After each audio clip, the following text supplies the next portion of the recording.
future, talk radio will actually educate, inspire, and make you think.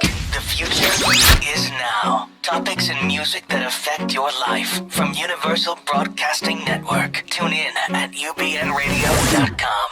3, 2, 1. Hey everybody, welcome to the Fed Up Show with Lonnie Ramati. I'm here to tell you about a new movement I'm starting. I want everyone to call in and tell me how fed up they are and what they're fed up with. Because I am fed up. I'm fed up! Happy Saturday, everybody. It's a wonderful day, and we're doing this on a Saturday, a special show on a Saturday.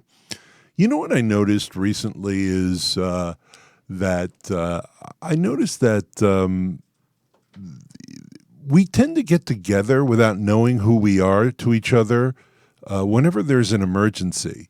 And like on 9/11, we got together. Well, we didn't know who we were, but we knew that we were Americans. We were going to help each other in a crisis. And I think that that's one of the beautiful things about this country and the people in this country is when confronted with a real catastrophe, we forget all the BS and we actually try and help each other. So that's kind of what I'm trying to fight for here. I'm trying to fight for people to stop trying to undermine each other and trying to help each other. And, you know, I've been talking about underdogs in America, which really is most of us. We're the underdogs.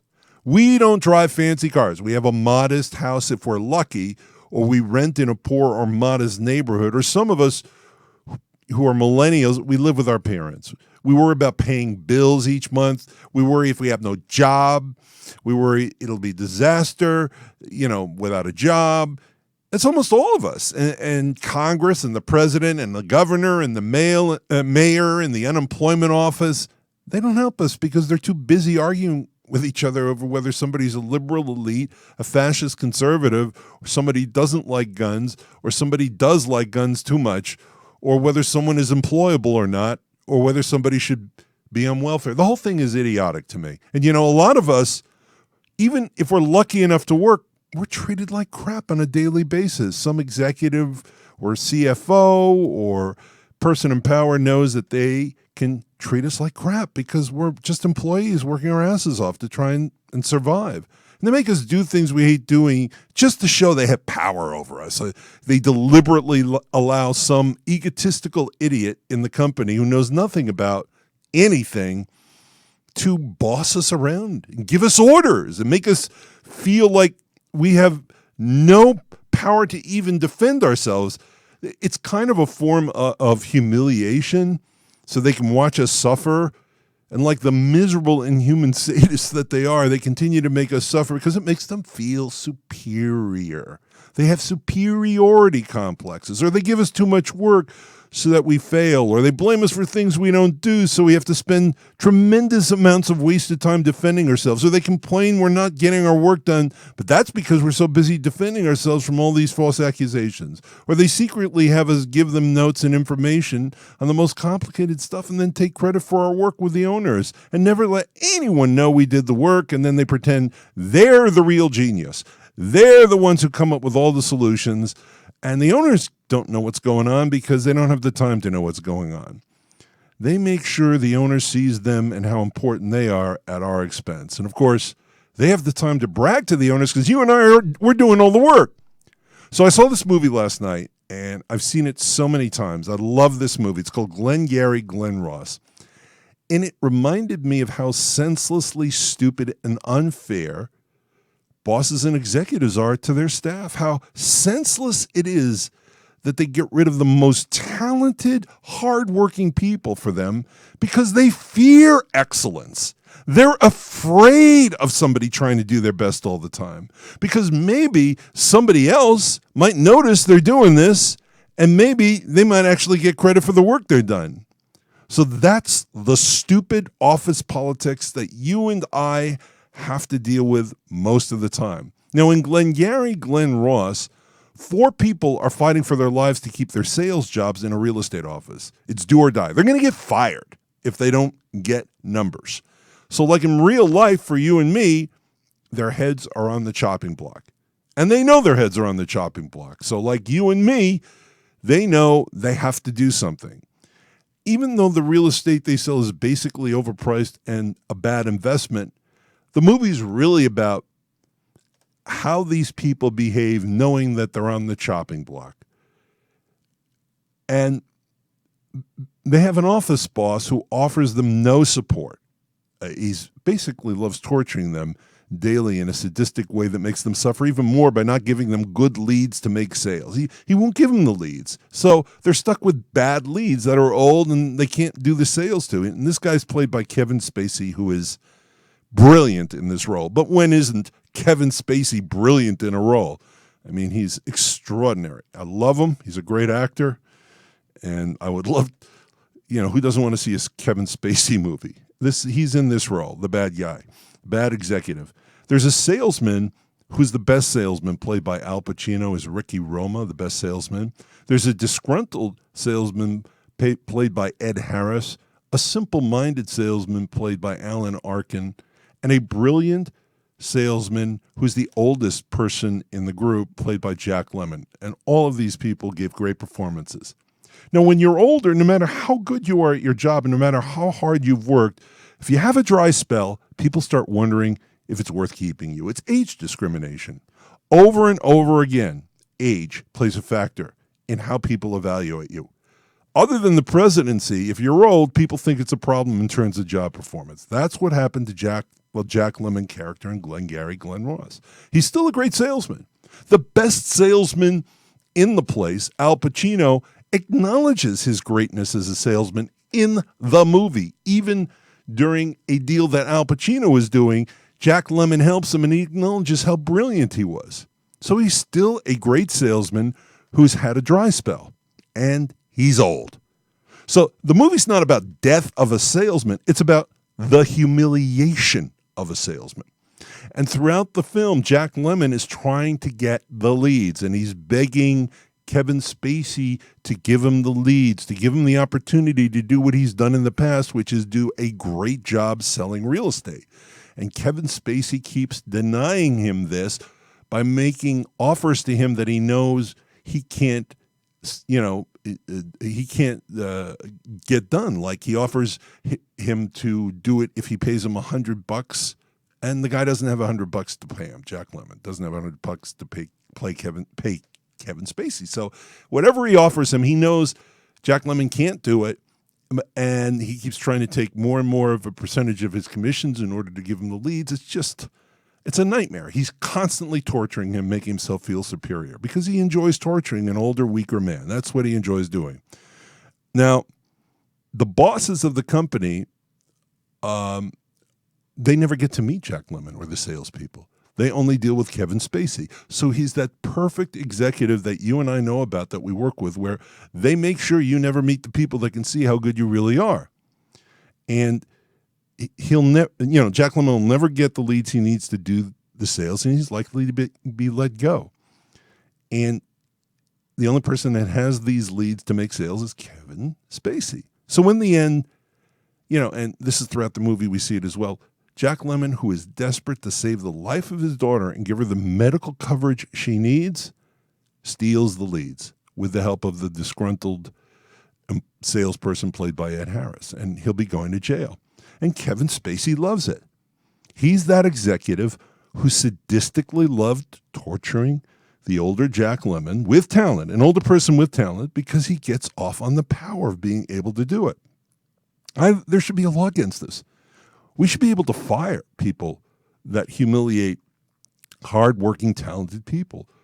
Or better yet, the owners should see what's going on and not allow it. The owner should give credit to hardworking, talented people who spend every day of their life advising other people and not getting credit for it. What happened to that? What happened to owners who can understand what really matters? What happened to bosses who can understand that people with talent who work hard matter, not the people they give the information to? Don't they get this? Can't you reward these people instead of undermining them through executives or go-betweens?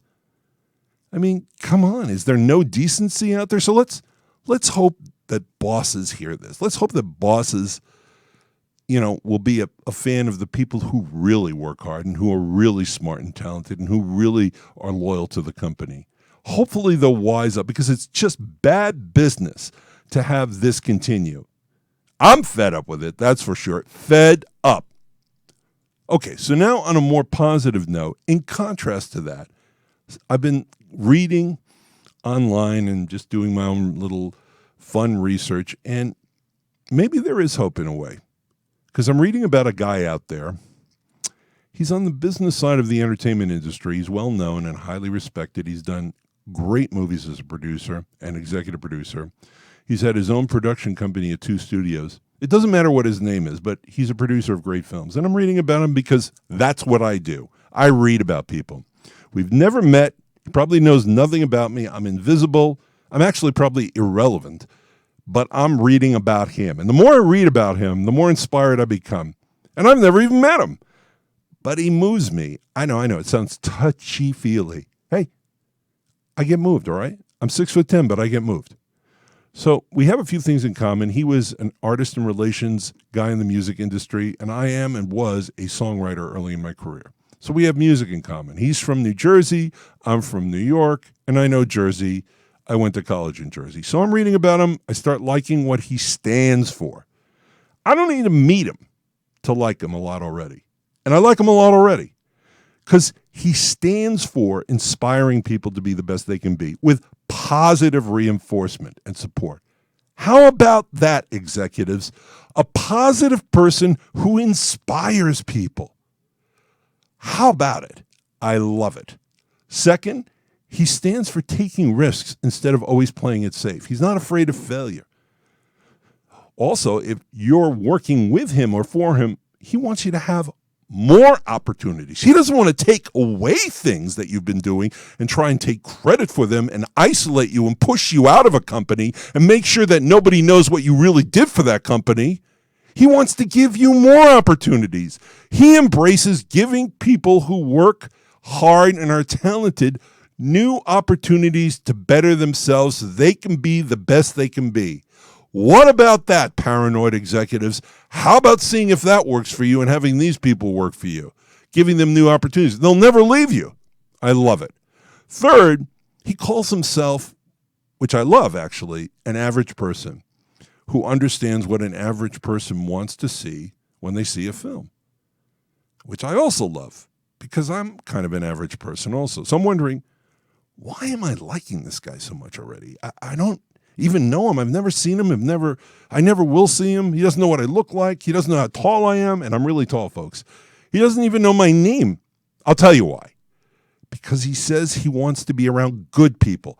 This is a guy with all the success in the world. And what does he want? He's not about power. He's not about diminishing people and making them look like they're really not good. He's not about humiliating people. He's not about sending people away for his own aggrandizement so he looks better. He wants to be around good people.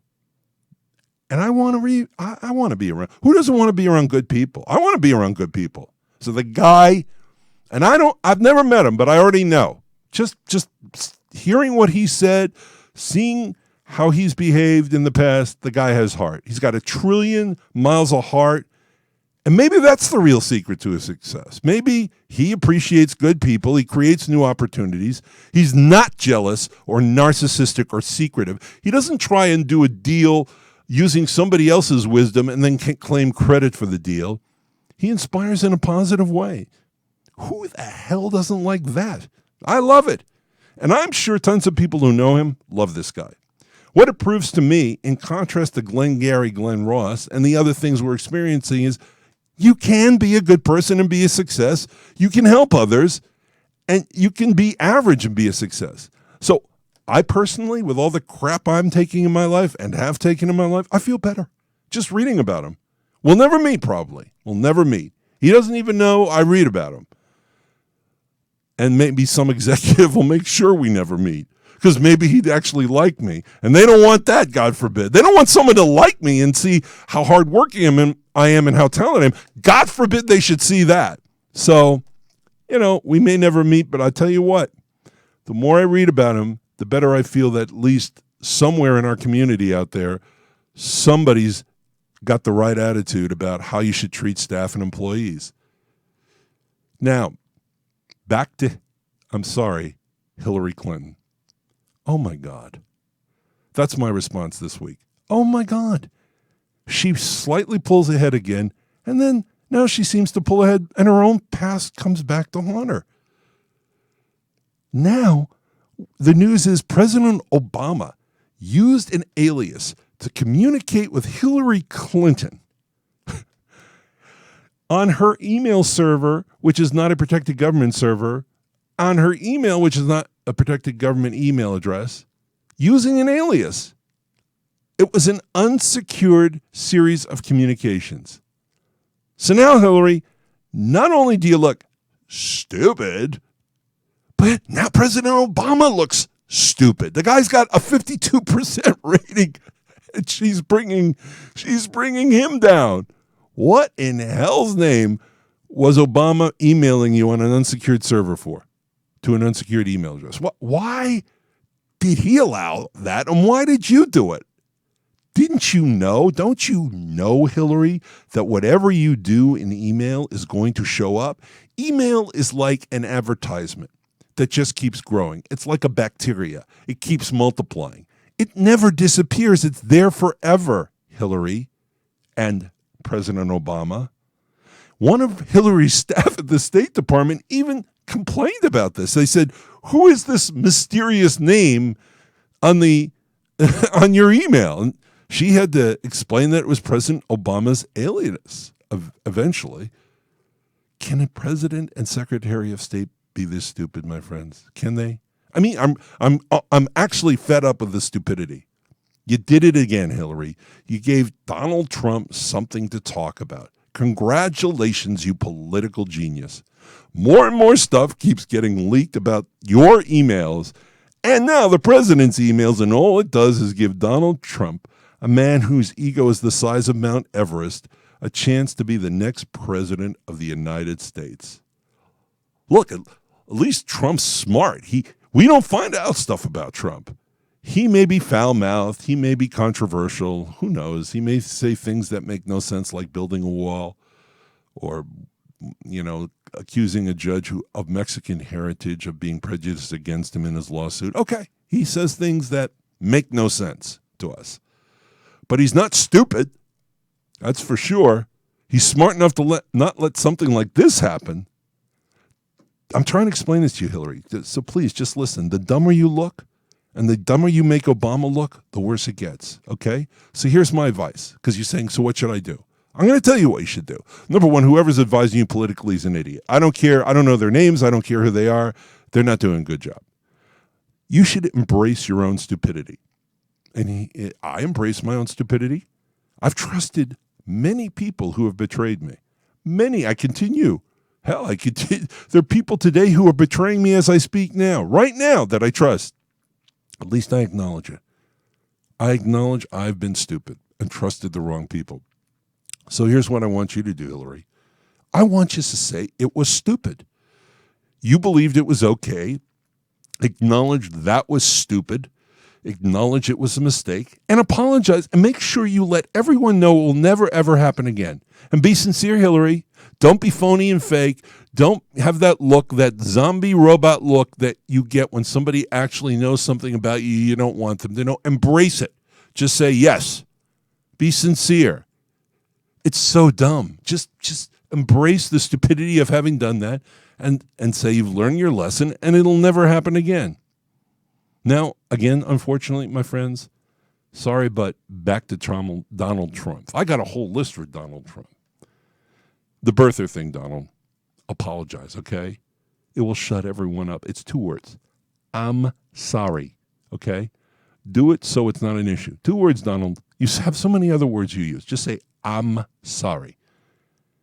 If you don't do it, you're stupid. Those 2 words will stop the conversation. Okay, number 2. On the Second Amendment, yes, Donald, everyone should have the right to bear arms. We all agree. It's the Second Amendment. Everyone agrees with that. Even Hillary and Barack agree with that. Saying Hillary should have her Secret Service not be armed to teach her a lesson is nuts, okay? And you know it, Donald. When you're not in front of the crowds and you're sitting alone in your filthy rich house with your wonderful accoutrements, you know it's ridiculous to say that. So tell everyone you were joking. Tell them something. Get rid of it. It's stupid. Okay, next, Donald. Robert Gates. Stop attacking him. Who cares what he says? No one cares about Robert Gates. He's not losing you votes. But if you keep mentioning him and criticizing him because he criticized you, then maybe people will pay attention to him and you might lose votes. You make him more important than he actually is, Donald. He doesn't, people don't care. I don't care. I know who he is. I know the book he wrote. I know what he said about you, and I don't care. Okay? I don't care. I don't care what he says about Hillary. I don't care what he says about Obama. That's a guy who wrote a book who's no longer working. Great. We can all write books. Everyone writes books. That's his opinion. So what? We all have our own opinions, Donald. Next on my hit list for you, Donald, is Maureen Dowd, the New York Times reporter that you call wacky and neurotic because she criticized you. So now, guess what's going to happen? I'll tell you what I would do. I'd start reading her. I never read her column, ever, not once. Now I'm going to read her column because you called her wacky and neurotic. And you know what? Now I'm kind of curious. Curiosity factor has been raised by you calling her wacky and neurotic. And I'm going to read something I would never have read that was critical of you because you can't shut your mouth. Don't you understand? You get more people to pay attention to her by calling her names than if you ignored her. Is she really going to undermine your election? How? You think people in Montana, Utah, Ohio, Florida, North Carolina, Georgia, Arizona care what she has to say about you or anybody on this planet? No one cares. She doesn't matter to them. Ignore her. Your constituency, including independents, do not care what Maureen Dowd says. She does not determine their vote. So get a thicker skin. Okay, Donald, please. Hillary Clinton's already blowing the election. She's blowing the election. Young voters don't like her. They should like her. They like everybody else that was a Democrat. They liked Obama. They liked Bernie Sanders. They don't like her. She's not inspiring to them or any of her Democratic constituents. She lies about her medical condition when she doesn't have to. She hides information about her emails and her history as Secretary of State. And her money-making lectures to Wall Street and the Clinton Foundation become public information. And she does all that stuff even though she doesn't have to. And worse yet, she bores people to death when she speaks. She's not getting people that support her enthusiastic, which means they probably won't show up to vote. She's in big, big trouble. She's on the downside. So now that you've almost caught up to her, Donald, the only way you can lose now is if you blow it with your big mouth, making other people who criticize you, people who voters don't care about, seem important by attacking them. So if you lose this election from this point on, Donald, it wasn't rigged. You're the reason, okay? You were almost tied in September, and you blew it with your big mouth and your waste of time tweets about people who don't matter. It makes you look like a 2-year-old, okay? So stop looking like a 2-year-old. Keep your mouth shut and make sure that you choose your words carefully. When you're negotiating a big business deal, Donald, and you are a kick-ass businessman, okay? And I mean kick-ass. You're a billionaire. You choose your words carefully. You strategize. You're careful. You're a deal maker. Deal makers have to be careful. That's what you need to be when running for office.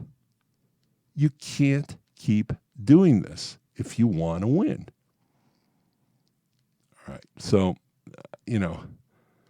I love you. I love Hillary, but both of them, I'm not trying to put them down. They're just being stupid. No one cares about these critics. Now, with respect to your tax returns, Donald, release them. if you're hiding something, it's only going to get worse for you. It's going to come out. And by the way, my advice to Hillary is I'd find out stuff. Find out stuff. He's hiding something. If he's hiding something, it must be bad for him.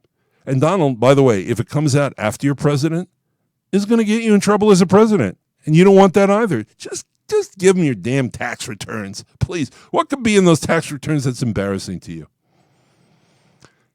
Oh, and by the way, Donald, the guy that did this horrible attack, okay, in New Jersey and New York City, he's illegal. He's a legal immigrant to a naturalized citizen. So everything about immigration is just a bunch of baloney because you could have done whatever you wanted to the Syrian immigrants and the Mexicans that you're talking about, even though I don't think Congress would approve it. And it wouldn't have mattered. This still would have happened. The guy is a legal immigrant, and you want to throw out illegal immigrants, and it won't matter. They're not the problem. The problem is any U.S. citizen can attack us, and they have. And think Oklahoma bombing. Think the guy that went to work in Southern California and shot people. Think Boston Marathon. Anyone here that's not an immigrant can become a killer for any reason. Immigration is not the issue. Hating America is the issue. We need to figure out why people hate us so much and make ourselves less hated. Maybe that means staying out of other people's business overseas and embracing people and religions that are different from ours. In 2007, just 9 years ago, this guy that did the bombing in New York was called a cool dude in high school. He's from Jersey. Don't hate Jersey for that because I love Jersey. Then something happened. Something happened that made him take trips to Afghanistan and Pakistan. How did his father have no idea what his son was going to do when his son made these trips to these places and his own brother called him a terrorist at one point? You're going to tell me they didn't know that he was going to do something? To me, those questions need to be answered so we can see if we can prevent this. Someone radicalized this guy let's attack the people who are radicalizing people. Let's stop worrying about immigration and worry about the radicalization of people that are already here that can injure us. All right, so people in the Rust Belt, Wisconsin, Illinois, Indiana, Ohio, Pennsylvania, Michigan, and people in other states similar to the Rust Belt, such as North and South Dakota, Montana, Nebraska, Wyoming, Eastern Washington, Southern Missouri. In my opinion, you're idiots if you believe Donald Trump will help you. He's never helped people like you, ever. He never helps poor people. He never gets people jobs. Look, Hillary hasn't been that successful at it as well, but there's evidence that she tried to do it early in her career. Let's get gender specific here, okay? You think a woman who used to be poor, Hillary Clinton, is less likely to help you than a billionaire guy who's been rich all his life. Really? Who does that? What rich person helps you? Who do you know that's rich that's helped you? If you think Trump is better for you, then in my opinion, you're idiots. She's your only hope. I'm not saying that she's great because they both stink. I agree. But she's your only hope. And she's not a liberal elitist because she used to be a Republican and she grew up poor. She grew up poor, and that means she has some Republican values in her. She may not talk about them, but she's much more central than she appears to be. And Trump, he's not liberal and he's not conservative in my view, but he is an elitist. That I know. Just look at the way he lives, the way he talks about other people. He's an elitist. He feels superior. He has money. He's got power. He's had it most of his life, if not all his life. He's an elitist. He has not been on the streets hustling and working and fighting like the rest of us, worrying about paying the bills. And he used to be a liberal until he changed his mind and ran for the Republican presidency. Look, that liberalism is in him. There's republicanism in Hillary. They're both a mix. No matter what anyone says or what they say, everyone's a mix in life. Nothing is absolute. So for me, they're both a mix, but I always go by how much money do they have and how much money have they had all their lives and what's their background and what's their tradition. There's no tradition with Donald Trump helping poor people or lower middle class people or people from the Rust Belt. Zero. He doesn't go to the Rust Belt. Hillary's not smart. I agree. She seems untrustworthy. I agree. Okay. But she's your only hope, Rust Belt. She's your only hope. Okay? And she's better than a billionaire who is no hope for you getting jobs. If you go the Trump route, he will not find you jobs in manufacturing. You will have yourselves to blame for another, in my opinion, dumb decision you made that changed nothing. I'm not saying Hillary's the answer, but you have zero shot and no hope with Trump. He's not even a guy who visits factories as a billionaire businessman. His area is real estate for rich people, not factory workers. Look, he's not sincere when it comes to people who are losing jobs or out of work in the Rust Belt. He doesn't have a clue, okay? I think of it this way. I'd rather have a woman in the White House who has a heart than a billionaire who's shown no evidence he has a heart for the Rust Belt. At least we have a shot with Hillary. Not that I think Hillary's not got her own problems. I've told you that too. But I'm just talking about the Rust Belt. I just don't understand why they embrace Donald Trump. It makes no sense. I can understand why, young people might embrace Donald Trump. People who are on Wall Street or rich people in real estate would embrace Donald Trump. There are people that would embrace him. I understand, but I just don't understand Rust Belt because it's hopeless. He's not going to help you at all. And now, last but not least, I want to talk about something that I feel very strongly about this. To me, there's only one person, and I mean it, that I know of. And I know a lot. I read a lot like a madman. There's only one person in Congress that actually fights Wall Street and banks. One person. Elizabeth Warren. I don't really care what party she's in. She's the only one, except maybe Bernie, to a lesser degree.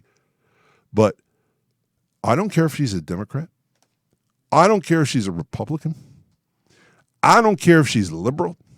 I don't care if she's conservative, neoconservative, whatever.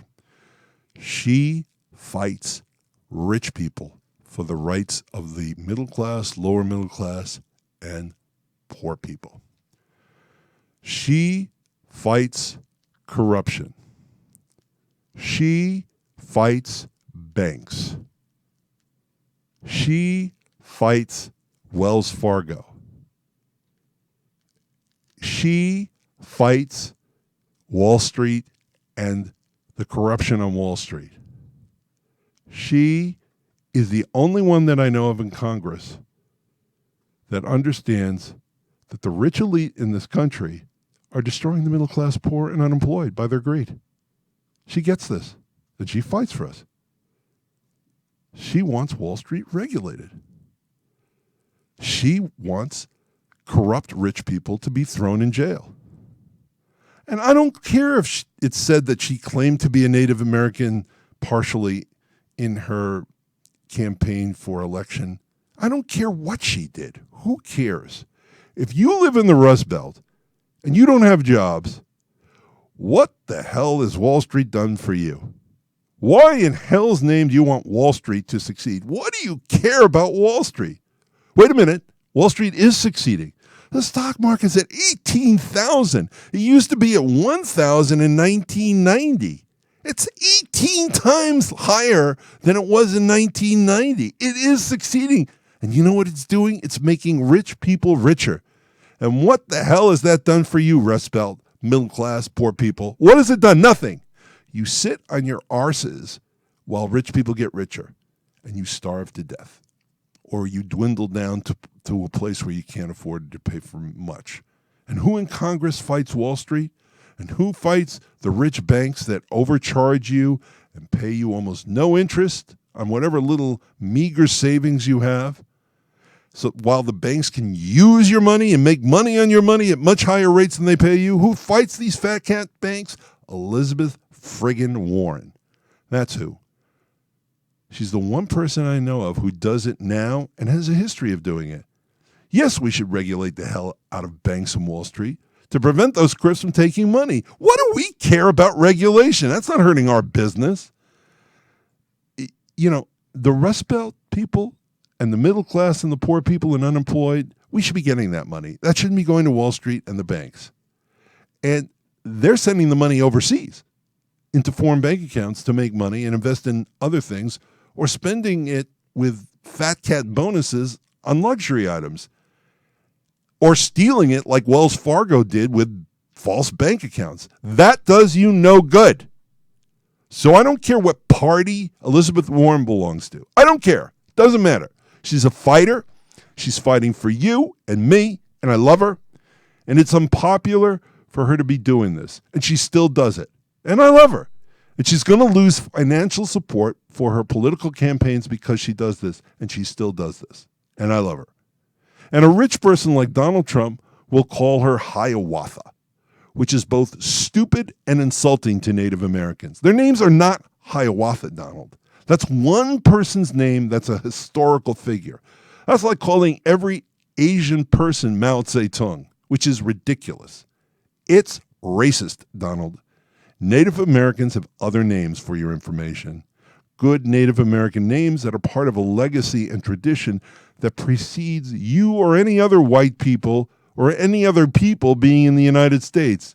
And you sit around calling Elizabeth Warren Hiawatha. Why? Because she criticizes you? Yes, she does. She fights for Rust Belt people, against corruption on Wall Street, and against banks. She fights for unemployed people in the middle class and the poor. And you don't like that, Donald, because you're a billionaire. You're part of the rich elite. What do you care about those people? Oh, and Rust Belters, you know where Elizabeth Warren is from?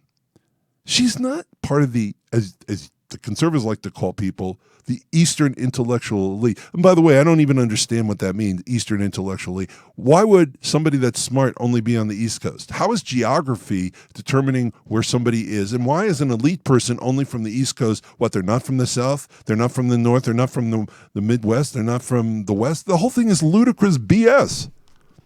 But Elizabeth Warren, she's not from, you know where she's from? She's from Oklahoma, okay? Friggin' Oklahoma. It makes me want to move to Oklahoma. If that's what it's like in Oklahoma and that's what it produces, I'm happy to live in Oklahoma. I love this woman until the day I die, and that's a promise. I'm not a member of the Democratic Party. I'm an independent, so there, but I just can't get enough of Elizabeth Warren, and I want you to start re-looking at her and seeing what she's talking about. If you think that Donald Trump is going to be fighting Wall Street, big real estate companies, big corporations, right? If you really believe that, you're an idiot. That's who he does business with. Whatever fees Hillary took for these speeches to Wall Street, the bottom line is she comes from a place originally that's closer to you guys than Donald Trump does. And when she gets into power, her party is a party that wants to help, allegedly, the middle class and poor. The Republican Party does not have a history of helping the middle class and poor. It just doesn't have it. No matter what you tell me, just go to a Republican convention, see who's at that convention. It's clear cut. It's mostly white people, not all, but mostly. And most of the money that's being spent out there comes from very rich supporters of the Republican Party who are big for business. But they're not big for small business, which is what helps this country. They're big for big corporations, billion-dollar corporations that spend all that waste of time, money on all those expensive items instead of helping us get jobs. So I want you to think about it and remember it. It's a wonderful Saturday, and it's been a great chat with you. Lonnie, before you go off air, we have a Trump supporter in the chat room. He goes, why bash Trump when Hillary takes money from Wall Street? And I just said why. Right. Because Trump is a billionaire, and Hillary just took money from... First of all, let's clear this stupidity up, because I hate these stupid people that make these allegations. She didn't take money from Wall Street. She took money to make a speech, okay? So if she took money to make a speech, does that mean they bought off her presidency? No, it doesn't mean anything. It doesn't mean crap. How about a guy who does business with Wall Street? That's what I'm worried about, dumbos. I'm worried about a guy whose whole life has been around corporations and rich people. You idiots. You're worried about a speech she gave to Wall Street that she got paid a fee for that speech. You're worried about that. I'm worried about a guy who's always been rich, who only deals with rich people. He's in real estate. Don't kid yourself. Don't think that because he's in real estate that he doesn't deal with banks. He has to if he's in real estate. It's called loans. If he's in real estate, don't think he doesn't deal with Wall Street. They're rich people. He deals with rich people to get their money invested in his projects. Don't think that because he owned a casino, he didn't have to deal with rich people and he didn't court rich people. He's always been around rich people. Yeah, she got some fees for speaking. Who cares? Who cares? She hasn't been doing business with these people. They don't want to do business with Hillary Clinton, okay? They probably feel she's too stupid to do business with, or that she's not really interested in doing business with them. Yeah, she'll take a fee for speaking. Okay, who cares? Well, it doesn't affect what she's going to do at all. Donald Trump has a history of business. That's what worries me, okay? I'm not worried about a fee. You want to worry about a fee? That means we'd have to eliminate every single person that's ever been in politics because they're all taking fees, fools. All of them are taking fees from all sorts of different people. What you have to do is see what they really are. What have they been in their lives? What have they done in their lives? Who has succeeded because of them in their lives? Who has failed? Are there rich white people that they surround themselves with? Do those rich white people succeed more than you and me? Okay? Because if you're still stupid enough to think that because Hillary Clinton got a fee for speaking to Wall Street, all right? If you believe that her speaking to Wall Street is much worse than Donald Trump having been rich all his life and dealing with rich people and helping rich people who helped him with all sorts of deals, then you're not smart. And then you shouldn't vote. Don't vote, please. Just stay home and play Parcheesi because it's just insane. It's so stupid. It's like calling her liberal elite. That to me is stupid. She's not stupid. Why would she have to take fees for speaking if she was elite? And by the way, she's been through such crap in her life. By the way, I hate them both. Don't misunderstand me. I'm just defending her because you're making me. You're making me defend her. How about the crap she's been through with her husband? How about the crap she's been through with all the affairs? How about the crap she's been through just as a Secretary of State? How about the crap she's going through now with her email? Every time she's only going through crap. Rich, powerful people, they don't have to go through this crap. Rich, powerful people, they don't have to release their tax returns like Donald Trump. He doesn't need to release the tax. He gets away with it. Rich, powerful people, right? They don't have to have fees from Wall Street because for speaking to Wall Street, by the way, not for doing anything for Wall Street, they don't need a fee because Donald Trump doesn't need a fee because he's already done deals with those people. He does business with them. That's my response to that. Well, if you want another response from him, I will give it to you. He said, what's wrong with rich people? They create jobs. Lie, lie, lie. Here's what you just don't get, goofball. And I'm calling you a goofball because this to me is the dumbest argument of all. Rich people don't create jobs. Rich people get ahead by taking money from other people. Rich people get ahead by hoarding money, by taking deals, by doing sales that make them money. They are not in the business of creating jobs. They do not think about creating jobs, you fool, you stupid, ignorant fool. They only think about making money. That is how they get rich. Sometimes they create jobs as a result of their desire to get rich, okay? Most of the jobs in the United States are not created by rich people. Rich people are collectors of money. That's what they focus on. That's how they get rich. And by the way, do not tell me that because Wall Street is at $18,000, 18,000, Dow Jones is 18,000 or more, that's creating jobs. Because right now we had a period where it's way above what it was in 1990 or 1992 or 1998. It's way above where it was. And we don't have more jobs. We had a lot of unemployment until recently. Until the Obama administration came in, it was disastrous. And by the way, under the Bush administration, and I'm not faulting him for that. I think it was a buildup over many years, but under the Bush administration, we almost had a complete upheaval of the American economy because of what? Wall Street, overspending. selling insurance-backed securities, you stupid idiot, that you don't know that these people sold insurance-backed securities that turned out to be disastrous, that turned out to be the destruction of Wall Street and us having to bail them out because they were too big to fail. We should have never let them get into the position of being too big to fail. And what are you doing now? You're worried about a fee that Hillary Clinton got for speaking with Wall Street, and then you're saying, well, they create jobs. Baloney. Because what happened when we had to bail them out? What about all those jobs? Where did all those jobs go? When they fail, it becomes a depression. The second Great Recession is what they called it, but it's really the second depression. They don't create jobs. Jobs can be, not always are, a consequence, but they can be. But they aren't always. Jobs can be created by small businesses. And most of the money should be going to small businesses. That's where the jobs are. And who the hell is Donald Trump going to help? He ain't going to help small business. That's not what he does. He's not a small business guy. By the way, I'm not a complete supporter of Bernie Sanders. One thing I know, he supports small businesses. That's crystal clear to me. And so if Hillary Clinton has even a hint of that in her, just a hint, because she did start poor, she'll create jobs. Obama created some jobs. We've made a comeback under Obama. How come he created jobs? Everyone thought he doesn't know anything about the economy. He's going to be a disaster. Well, right now, the stock market's at 18,000 and jobs are being created. Somehow he's doing it.